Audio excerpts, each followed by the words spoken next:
Welcome to the Education Insights Focus on Behavior podcast. We're here to talk about all things behavior in the world of education. We take the science of behavior and break it down for educators into easily implementable steps, and we're excited to spend some time with you. Get ready to talk through behavior, what works, what doesn't work, and how we can all improve our work in schools so we as educators can be more fulfilled and our students can be more successful. Hey, and welcome back to another episode of Education Insights Focus on Behavior.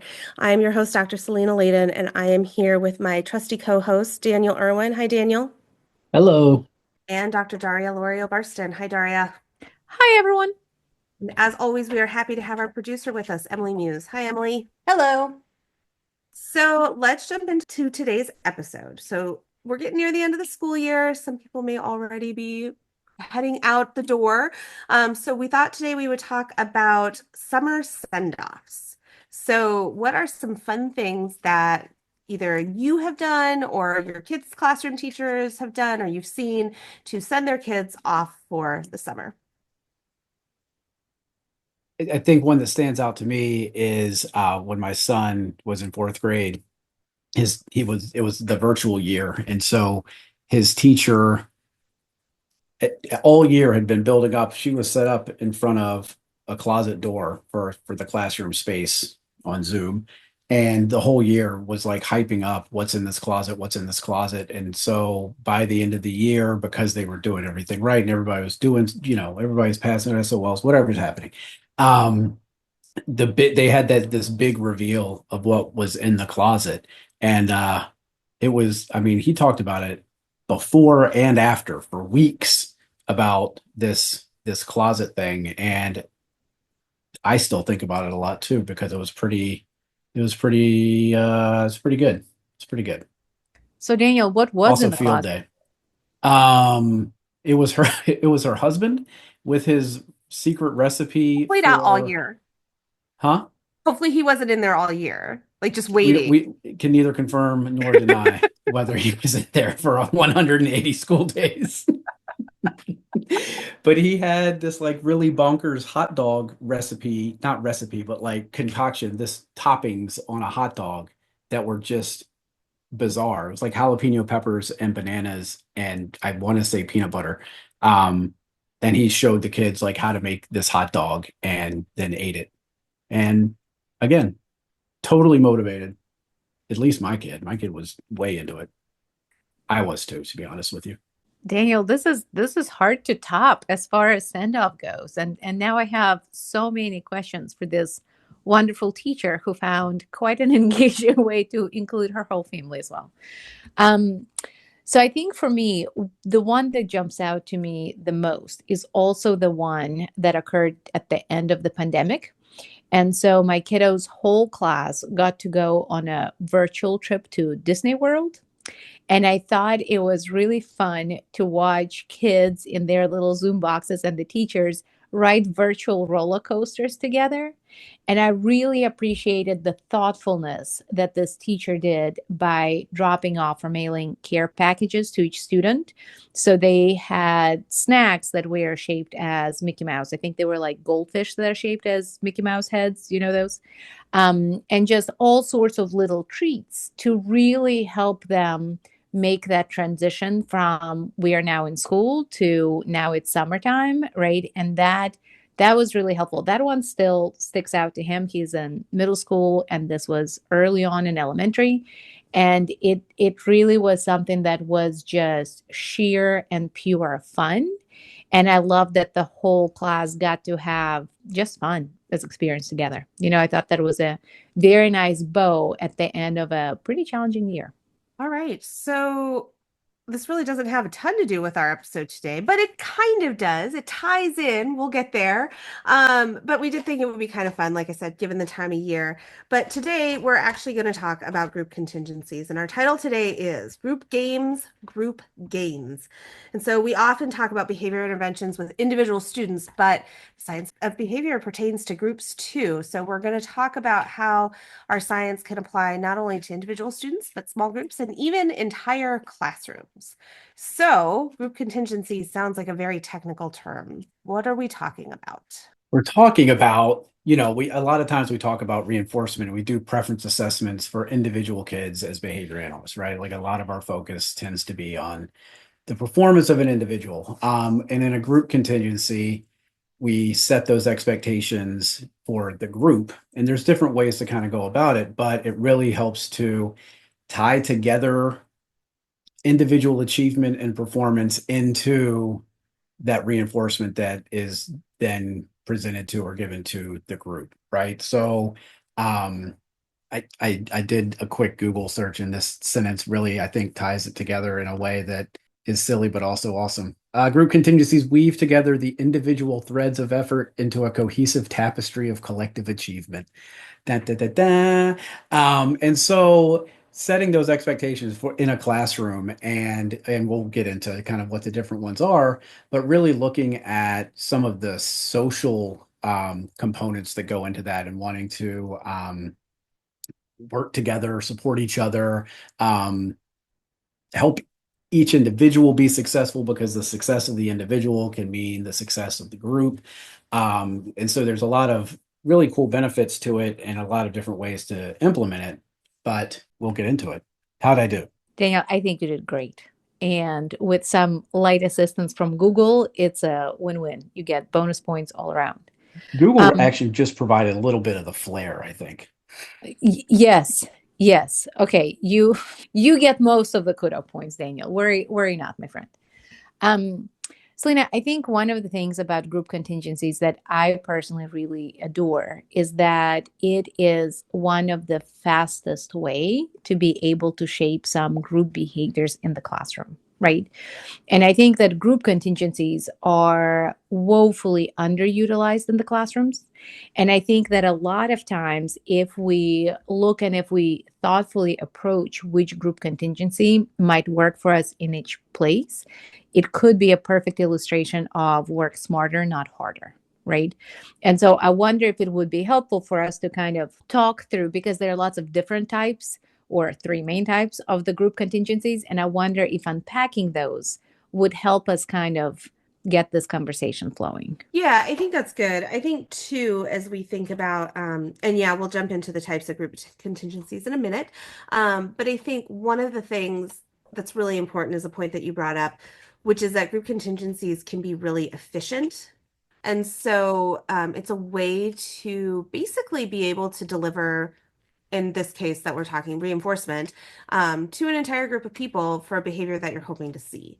And so even if not all the kids in the case we're talking about in the classroom are engaging in that behavior at that moment, it still can be a really powerful behavior change agent. So let's get into what those three contingencies are. So yeah, and just to build on that before we jump into those three, I think it's a good decision rule for any educator to think about is, if I have one kiddo who is struggling with one particular interfering behavior, right, that kiddo might need some additional supports from me. But if I am looking at quite a few kiddos who are struggling with very similar behavior, then it requires more of a systemic approach to that, where the group contingency can be really, really helpful. So the three that exist are the independent, dependent, and interdependent.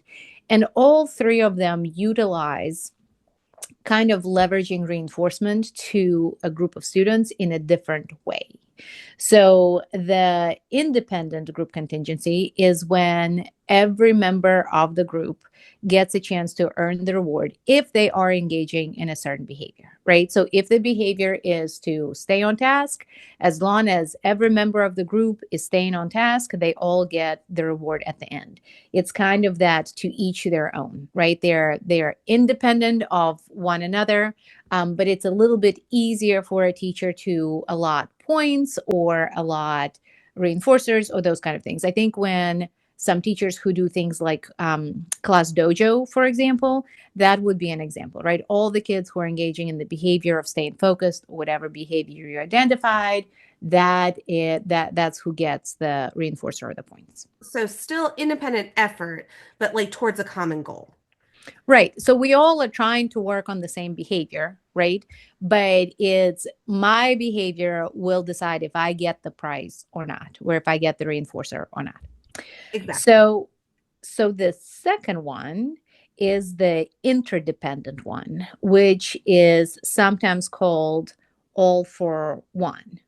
And that is the interdependent one, is where all members of the group depend on one another, because we only get the reward if all of us have engaged in the behavior. So if you and Daniel and I were in a group, and then Emily were the educator, right? If you and Daniel were on task, and meanwhile, I was counting all the owls in my backyard, then none of us would get the reinforcer, because not all of us were engaging in the behavior, right? And so in that way, your behavior and Daniel's behavior would be dependent on me. And so it is the interdependent. So we are all kind of are dependent on one another. Go back to episode 9 with our big 4-letter word, if anyone's wondering what Daria is talking about with owls. Listen, this was for the fans out there, one. And two, this could be one of those Darierism where instead of counting crows, I count the owls.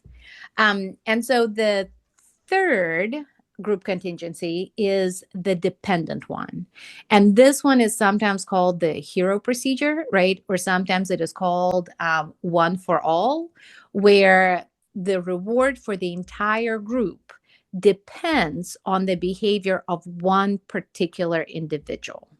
So if that one particular individual within the group engages in the behavior that we are targeting, then everybody in the group gets the same reward, right? So if I am the only one on task, but the whole group is dependent on me, then you and Daniel would also get rewards despite what your behavior might be. So those are kind of the three different types. And again, the formal names are dependent, independent, and interdependent, where sometimes I switch to shorthand really quickly as to one for all, or to each their own, or all for one. And I did not come up with that language. That language does come from George Sugai and PBIS. But those are kind of some easy shortcuts to sometimes remember what those group contingencies are. Yeah, and I think it's important to note part of what really makes these work is that social reinforcement, right? And so it's what a lot of times we commonly talk about as positive peer pressure. Like we all want to get there, so we're all going to support each other so we can get there, whether it depends on just Daria's behavior, whether it depends on everyone's behavior. It doesn't really matter. I mean, it matters how they get the access to the reinforcer, but it's really about that social reinforcement of like, we're here, we're supporting you, we want you to do well, we all need to do well, we all remind each other of the rules, whatever the case may be. Well, and I think as educator, you have to think about this is a really effective and efficient strategy, right? And it's one that when used properly can shape the group behavior really quickly. But the challenges with each one is that there are some unintended consequences potentially, and you really have to mindfully think about which group contingency, because each one has research evidence for it, right? Each one is effective under certain conditions, but you have to think about what is it that I'm trying to build in my classroom? What is it that I'm trying to foster? And what might be the unintended outcomes? So I know that as a teacher, doing the dependent contingency is always easier because you're really just looking at the behavior of one particular student within the group, right? But the possible negative outcome to that is if the student engages in the behavior and earns the prize, that's fantastic, right? Building the community spirit. We are able to have a quote unquote hero of the group. And sometimes kids could have some extra kudos from the rest of the members. You're really building that community. But on the flip side, if that one student doesn't engage in the behavior and thus costing the whole group the potential reward that they were looking for, without some very thoughtful supports, it's very quick for that peer pressure to turn from a positive thing to a very negative interaction where all the other kids start blaming this one student, which, as you can imagine, no one really wants to be in that situation and can cause much bigger issues in the classroom than if you hadn't tried to do this group contingency, right? So I think those are considerations we have to think about. What happens if the reward is earned? What happens if the reward is not earned? And just kind of think about pros and costs for each one of those. Daria, I think kind of early on in that, you kind of brought up something that I think that I've seen a number of times in classrooms, and it's where we sort of have these expectations of what should be happening in the classroom, but they're not super well defined. So in thinking about setting one of these things up in any one of these contingencies is really thinking about how, and the school-wide expectations and things of that nature provide a good framework for that. But like as a teacher in your classroom, given your students, what does it mean? Like, what am I looking for to be safe or to be kind or be responsible, right? And what does it look like in these different contexts? And so I think when we look at these group contingencies, it gives us the opportunity to kids who have generalized, right? Being safe is a bunch of different stuff. Or if we're really trying to shape down or shape up behavior early on in the school year, I'm going to use that language a lot as I'm seeing kids walk into class or shut doors night, whatever the safe things I want to see more often are. So it gives us kind of that opportunity to be flexible and thinking about what it is, and even focus in on Thursday. If we've come back from a field trip and everybody's sort of off the rails, Thursday might be about, we're really focusing on people who can transition quickly, right? I'm going to ask you to move on to the next thing, and here's what I'm looking for. And I'm going to catch the kids who are doing that well. To your point about sort of that hero contingency, I like the kind of thought of it sometimes can be an individual student, but if you've got groups that are rotating around the classroom to stations and things of that nature, it could also be dependent on a small group of people. So if you've got students who maybe struggle a little more and aren't meeting expectations, maybe being in that small group is the opportunity for a tighter knit group of students to help support that individual. So we're watching the triangle group or the foxes, whatever they are, in the classroom rotate around, and that smaller group maybe has a little more pull or sway with the student who's having some struggles, or can help get them prepared to make that transition.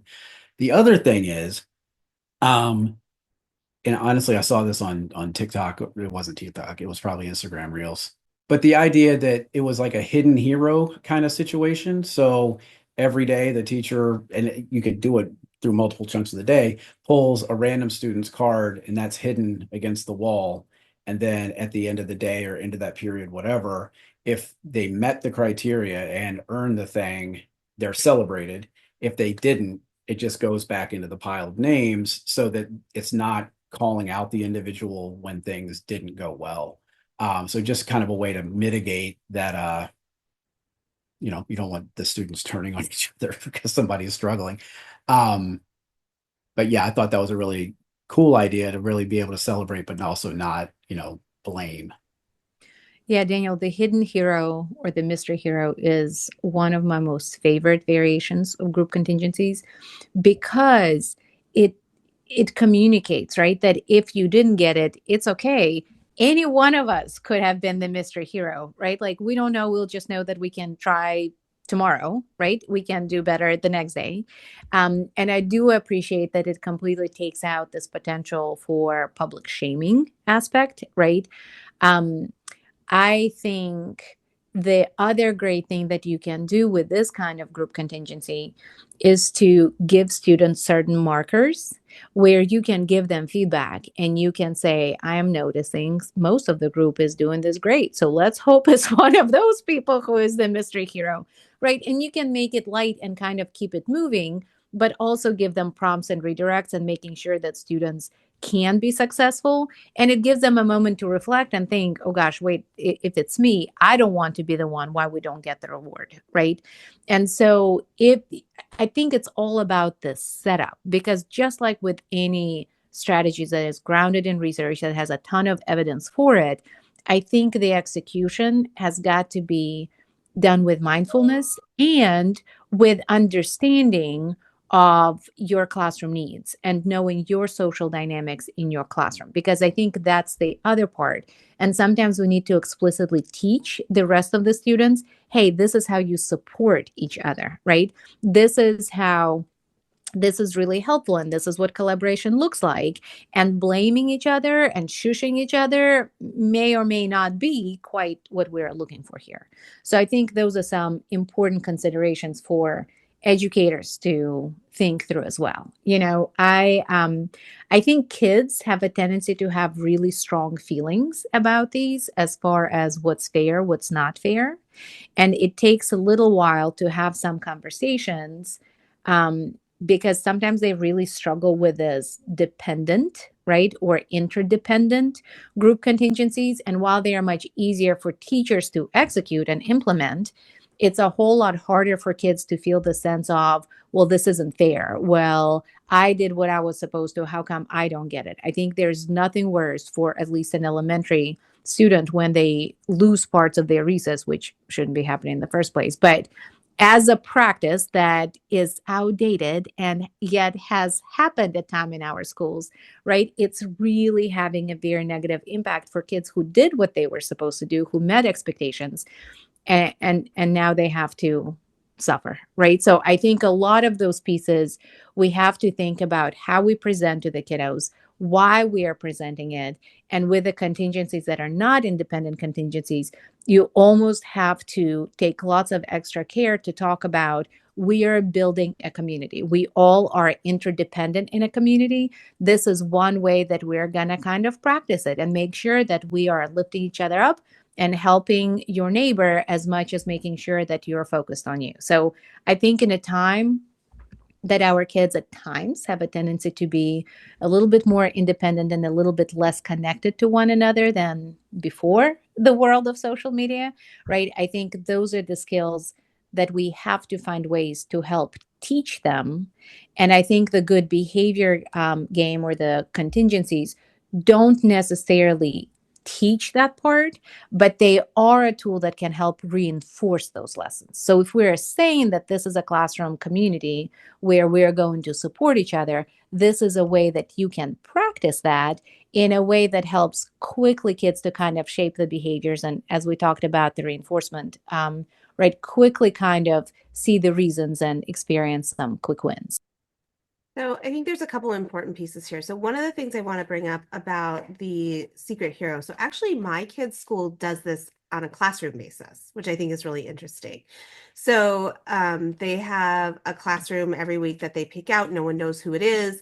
And if that classroom gets whatever they're supposed to do, I don't know all the details of it, but whatever they're supposed to do, if they meet that criteria, then the whole school gets whatever that reinforcer is. And I think that's pretty cool because if they don't get it, again, nobody knows that it was that classroom that didn't make it work. But if they did, great, everybody gets the accolades. I think that we've talked a little bit about some of the dependent contingencies and some of the cautions there, but there are cautions to all of these, and I want to hit on a couple of them real quick. So even with the independent one, which, is still based on individual effort, so to speak, I think there are some cautions there because we can adapt any of these to meet individual student needs. So for example, if you have a student who just can't quite meet the same criteria as other students because they're in the process of still learning some of those skills, which is totally appropriate, and we want to reinforce that, different students can have different criteria within these. But I think to your point, Daria, we have to set that up really well at the beginning. And we don't say, well, Daniel doesn't have to do as much to meet the bar because Daniel's still learning this. That's not the way we set this up. But we can say, some of our friends are at different levels and we're all learning. And so it's important for me to know that everyone's trying. And so, and we talk about that effort and how, I'm going to hold you to be the best person you can be, while understanding that we may all be at different levels.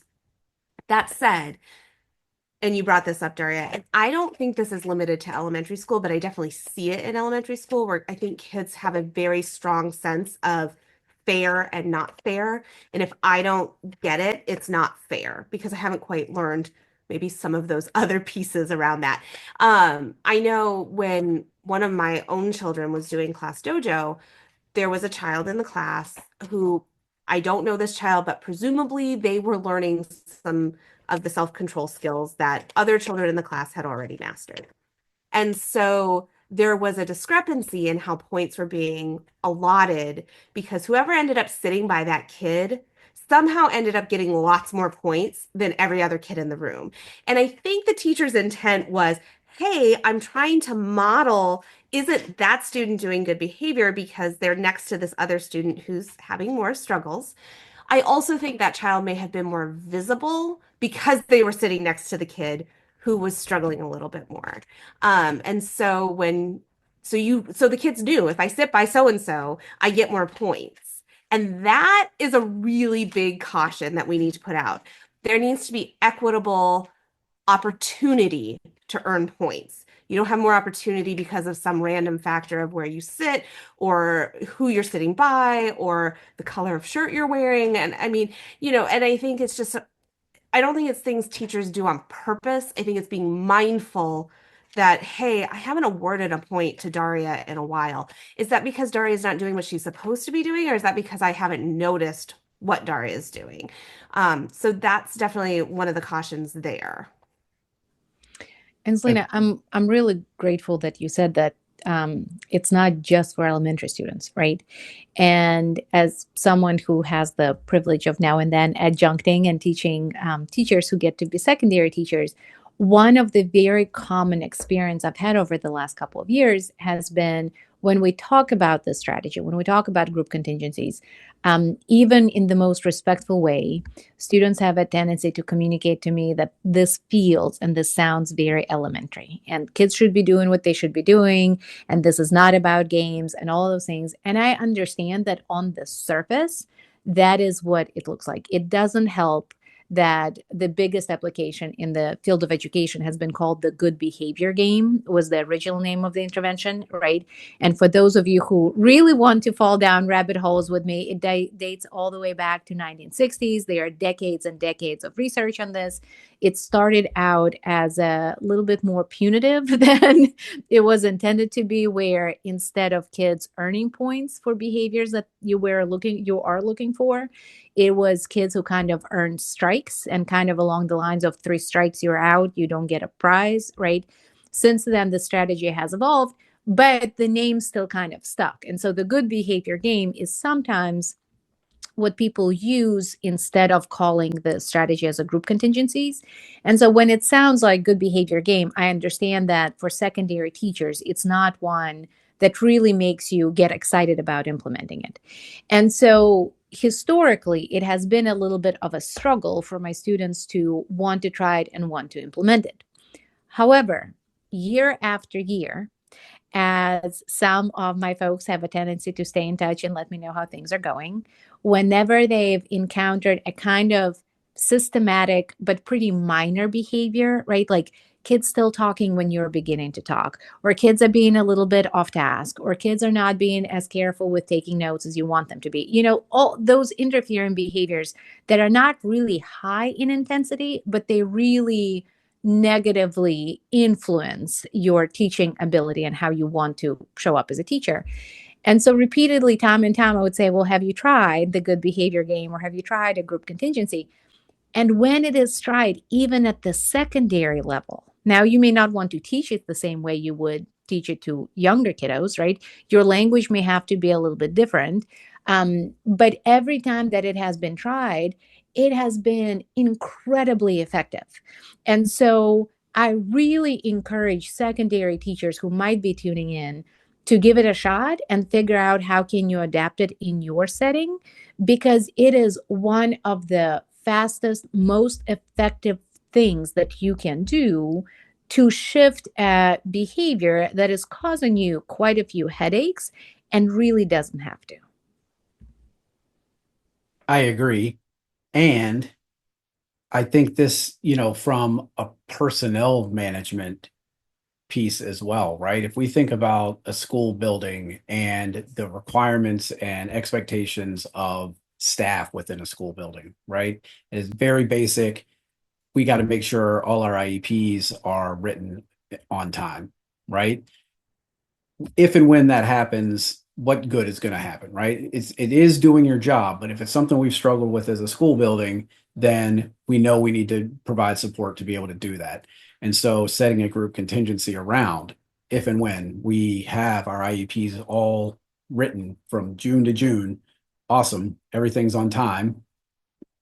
Then what are we getting out of it? Right? That's a group contingency. We get a pizza party, we can wear jeans, whatever, do a preference assessment with the staff. But what are those things that are going to motivate staff? And then you're setting up um setting up the environment to, if I'm a teacher who's maybe more experienced, I can help a new teacher sort of manage those timelines and get things written and pull the data they need, right? And so we're working more as a team to try to achieve this thing that's required, but we hadn't been kind of doing before. I think the other part of this is going back to kind of thinking about students and how we differentiate who's getting reinforced for what, is almost having, and it doesn't necessarily have to be written or even explained well to students, but if you've got that student who is consistently doing the right thing and is sort of going through the day, it's oftentimes they kind of get missed, right? It's that squeaky wheel. They're not that squeaky wheel, and they're going through their day, and often can get ignored or just sort of overlooked because of all the other things we're trying to manage. And so really identifying those students who are just cruising through, maybe don't need this level of support for the things you're expecting for the classroom, and setting those expectations maybe a little higher or different. So we're not necessarily differentiating down. We can also differentiate up and say, you are showing leadership skills. Leadership skills look like this. That means if someone's off task, you can help redirect, or if you can help you can help remind somebody, or you can be a peer buddy, and you doing the right things is all still doing the right thing, and you're helping someone else to do it too. I'm going to look for you kind of taking that leadership role in the classroom. And something came up too about like opportunities to respond. And I think when you've got these expectations, you're automatically creating opportunities to respond and get that feedback, or give feedback to students. And we know learning is that, right? Like we just need those opportunities to demonstrate a skill, practice a skill, get feedback. And so the more specific we are, the better, or the more opportunities we can actually provide during the course of a day. I think another big consideration, Daniel, to the way we do this in the classroom or with staff, or as Selena gave an example at the school level, right? It's endless. The possibilities are truly endless with how you can implement group contingencies.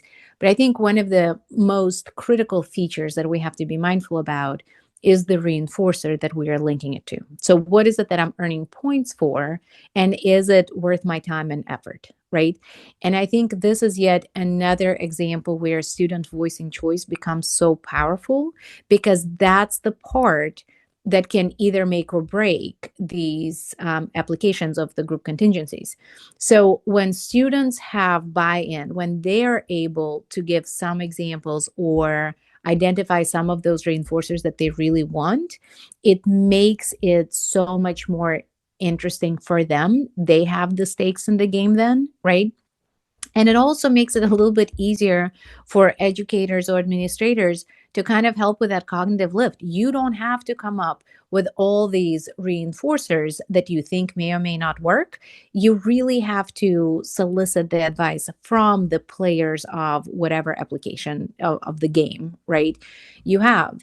And so I think that's a really big piece, that sometimes we think the strategies don't work, not because of the strategy, but because we have missed that component of making sure we're implementing it with fidelity.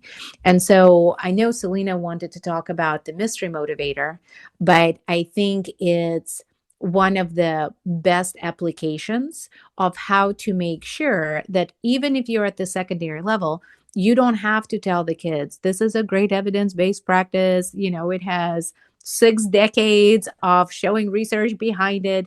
You automatically, just by using their voice into what it is that they are earning, are getting their buy-in. So Selena, if you want to share about that, and then I'll jump in with my example of an application. Yeah, so I mean, the mystery motivator is pretty simplistic. Basically, it is a bucket or container of some kind of all sorts of papers that have all possibilities of reinforcers on them.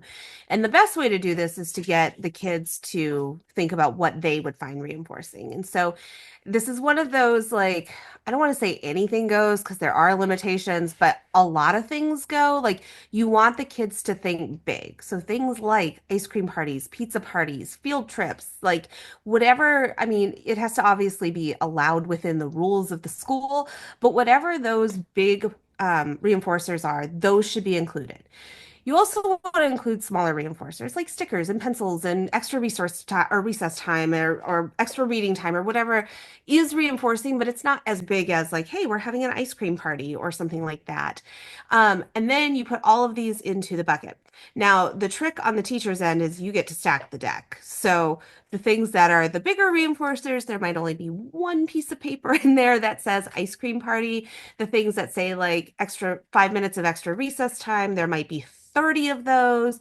There might be 100 of like you get a pencil, whatever the case may be, you get to kind of stack the deck. But in theory, there is an opportunity that every time the students earn the mystery motivator, they could earn that really big prize. And so that's kind of the big motivating factor of it, is that there is a potential to earn a really big prize. It's not a lottery, but it kind of reminds me of how, like, when you play the lottery, like you could win $48 million or $640 million or some really big prize, but you could also win $2 or you could win $5. And it's much more common to win those. Like a raffle, right? Yeah. Like you've got $5,000 grand prize and then kind of tiered down, but Exactly. everybody's playing, for any of it. Yeah, everybody's hoping they're going to win the big prize. The teachers are probably hoping, like, wouldn't it be fun to have an ice cream party every day? I think that would be amazing. That said, so then you have your criteria for your students. And so whatever those 2, 3, maybe 4 behaviors that you're looking for, or maybe it's just one, the students, every time that you catch them displaying those, they get points. You can do it through points. You can use a marble jar. You can do whatever you want. But when they reach the number of times needed to fulfill that, then the teacher pulls out. Or it could be like, hey, if by Friday we have X number of these things or whatever, then the teacher digs in and pulls out whatever the reinforcer is. And hopefully, again, for the kids, I'm sure that they're hoping it's the ice cream party, the pizza party, whatever the really cool big reinforcers are, but it could be any of the things that are in there. And I will say this is one of those that I have done in both. Actually, I've done this in preschool, elementary, middle, and high school with varying reinforcer options, but a lot of success. And I think a big part of it comes down to because the kids get to have say in what the reinforcers are. And so when high schoolers tell you things like, we want to listen to our favorite music, or we want, whatever that might be, that's much more motivating than the teacher being able to do it. So Daria, you said you had an application of this. I did. Yeah, I have 2 examples. So one example is I love when kids have their voice represented, right? And the side effect of this, in addition to it fosters the community, it really makes sure that we are feeding that spirit of belonging and collaboration and all those pieces. But it's also a great way to say, okay, today we earned a reinforcer that, in the words of my secondary students, that is lame, right? Then it's okay because you also have an opportunity to put in your choices. So if listening to a Taylor Swift song is the opposite of your idea of reinforcement, it's okay. You can write what you think is reasonable and you can still add it and contribute it to the bucket or the bin or the spinning wheel or whatever you want it to be, right? So I think that there is a lot to be said that then, even as kids are earning the reinforcers through their behaviors, that even if it's something that they don't find super reinforcing, they still have an ability and a chance to really impact the rest of the choices. So I think that's a really important consideration. One of my favorite applications that I have seen this has been from a teacher who is absolutely brilliant, who had an image covered by a bunch of Post-it notes. And the party at the end, it was going to be a class party. It was a themed party, but nobody knew what the theme was. And so, because it was covered by quite a few post-it notes, every time that the students would earn the reinforcer, what their reinforcer actually was is taking one of the post-its off. And so it's pretty similar. I think we've talked about like token boards before, right? And earning small parts of reinforcement that builds to a bigger one. So this was a very similar concept. So you really only had to have one um, reinforcer that everybody kind of agreed on, right? And by selecting and picking off those post-it notes, you were able to stretch that out a little bit more. And when the kids did reveal that it was a free time to read in a like camping theme, you could bring in your sleeping bag. The teacher brought in all the makings for the marshmallows. It was a really huge party, but she was able to stretch that reinforcer out for a pretty long time. So this is one of the ways that you can use the group contingencies for what you are earning points for, but also kind of stretch that out a little bit. So that was my one thing. The other thing that I do want to give caution to is one of my favorite people in the classroom has utilized group contingency, and the students were working to having 5 minutes of outside time, right? And so I think you can be really creative. Some of these reinforcers don't even have to be anything big or major, but even just going outside and taking a walk around the building, particularly when the weather is nice, when everybody needs a brain break, can be a really powerful reinforcer. So the students worked really hard. I happened to have the privilege of being in the classroom and helping take data and helping kids keep up with the points. And we were so ecstatic that we got to go outside for 5 minutes. And on 38 seconds to being outside, the sky just fell through and it started raining and it started thundering. And we all had to go back inside. And so I think I thought, until now, I didn't think about that we might need to have a backup reinforcer. Or what happens? Do we go outside tomorrow, even if our behavior did not earn us the points to make up for this lost time? But it was a consideration. And I just remember my teacher, Fred, in frustration saying, like, listen, this is not on me. I do not control the weather. And it was a really fun moment in the classroom, but just made me recognize that we might need to have some backup plans to some of our bigger reinforcers and bigger prizes. Yeah, I think the other part is, and this kind of depends on kids' ages, but I do think most kids can understand, like, hey, it's raining. We will do this, but we're going to have to wait a little bit longer. The trick is you can't put other conditions on then accessing that reinforcer. Like, you've already promised it, you got to give it. You don't get to be like, well, actually, you didn't do as well as I hoped you were going to do. So now we're not going to do that. Because if you do that, then they don't trust you, which is fair. Because I don't know that I would trust someone who's like, hey, here, you can have this, but just kidding, you really can't. So actually, I think that kind of in a roundabout way brings us to our commercial for the day, because Daria was talking about the good behavior game, and it has definitely evolved over time into something that Daria gets very, very excited about. So Daria, I am going to let you take our unpaid commercial for the day. I am stoked to talk about this one because this is the most recent evolvement of the good behavior game. And the strategy is called Yumi game. And so it is still very much a group contingency, but it is also probably the most efficient application of group contingency I have seen in the classroom. So the strategy comes to us from the National Center on Intensive Intervention at the American Institute of Research. And it's not a very long resource. It's just a couple of pages, but it tells you, I think it's about 5 pages long, and it gives you even an example of a script. It gives you an example of a chart, but essentially, you can do it anywhere, anytime. You just have to develop a chart where instead of having groups of kids competing against each other or with each other, they are competing as a class. It's you as students versus me as a teacher. Right. And so anytime you agree on the behavior before you start engaging it and assigning points, and anytime that the kiddos are doing what they should be doing, they get a point. And anytime that you have to provide a redirect to your students, then you have a point in the me column. right?